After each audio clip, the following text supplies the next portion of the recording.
Hey everyone, Manero here, and in this video, I'm going to show you what is my process to apply color and lighting from a reference to a piece of artwork. So let's jump right into it. In order to achieve this, I'm going to be using my Paint and Chill brush set for Procreate. You can find it along with a free mini version for you to try out on my Gumroad page through the link in the description below. For this exercise, I'm going to be using two different photos for reference. This first photo, by Matthew McQuarrie, will be the subject I'm going to be painting, but I'm not going to take any color information from this photo. I will only take into account the subject itself, with its shapes, volumes and proportions. Then I will use this other photo, by Adam Borkowski, as reference for my lighting and color, and I will apply those to my skull drawing. Let's see how that goes. The first thing I have to do is of course lay down a sketch for my painting.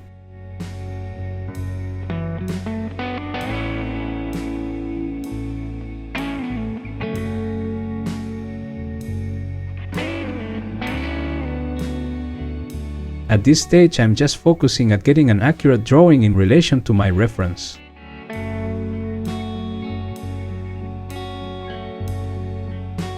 One thing you can notice right away is how I'm using lines to separate where the areas of light and areas of shadow are going to be. This will help me later on during the painting stage.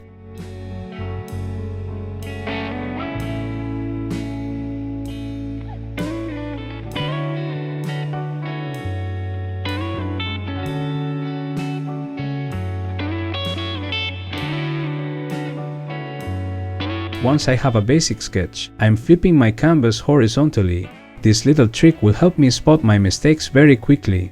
Then I can use the Liquify tool in Procreate to do small adjustments in my drawing.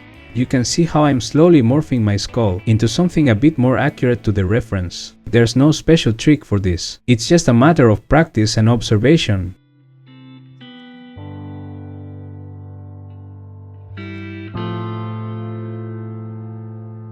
With the sketch finished, I can start painting. I'm creating a layer below my drawing so that the lines always stay on top as long as I need them.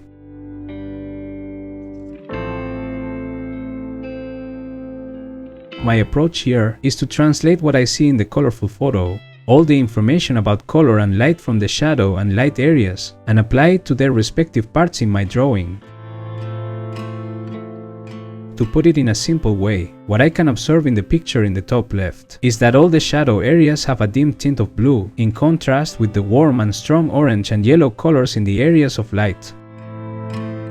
Having that in mind, I'm working in the background first, so I can establish how the light and colors impact the environment where this skull is. I don't start by painting the skull, because that is an object that is physically present inside that environment, so we need to have a good foundation first before we can paint the main subject. Think about it like building a house, where you would start by building the foundations, and the last thing you would do is to build the roof. As you can see, I'm also taking inspiration from the photo on the top left to change my background a little bit. I want to add a strong source of light that could match the one in that reference. Thinking about where your light source is in your painting is always very important in order to achieve a coherent lighting throughout your whole painting. In this case, I thought having the light source visibly present would help me define how that light is affecting my main subject.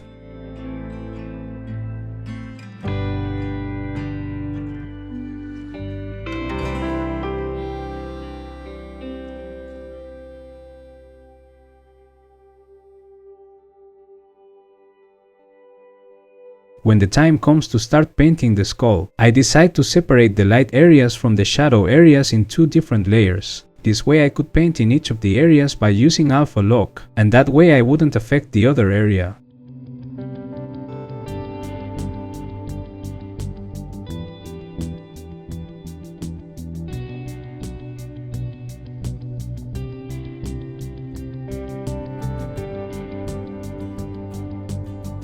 Once I have done that, I jump to paint the volumes in one of the areas. I decide to start by working the light areas, because I think that is the part that will be more impactful on how my final painting looks. It's going to be the main focus for the viewer, so I want to make sure to prioritize it.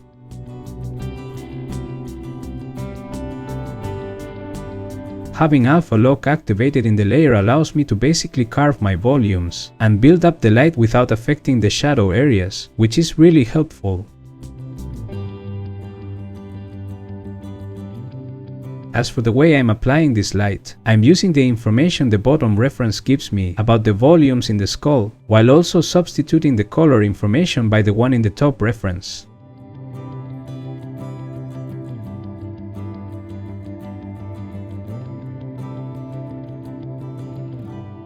Here I switch to work on the shadow areas. You can see how sometimes I can help myself further by using the selection tool to isolate smaller areas within the shadow mass.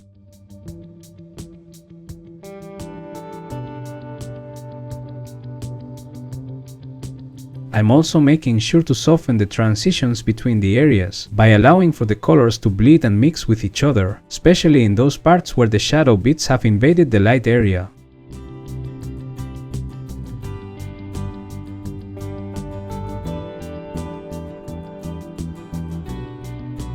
I think it is worth mentioning that not a single time I'm color picking from the reference. I'm just eyeballing the colors as I go, and this is definitely something you should do if you want to improve the way you understand light and color.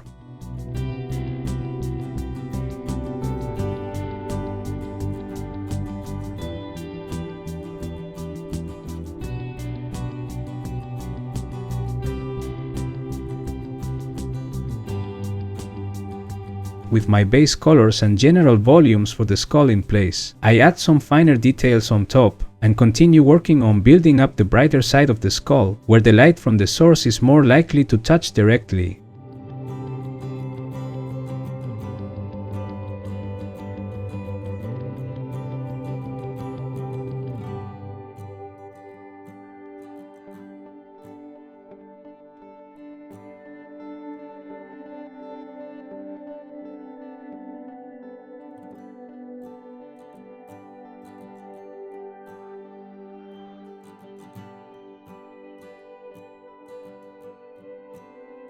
The final steps are basically adding a bit more detail in the skull, and then matching the lighting and reflections in the table where the skull is sitting.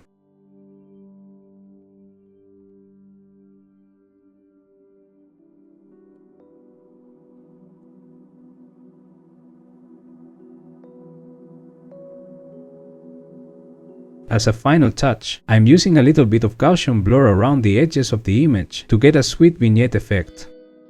Then on a layer on top, I'm painting some dust and particles in the air that I think help the piece to feel finished.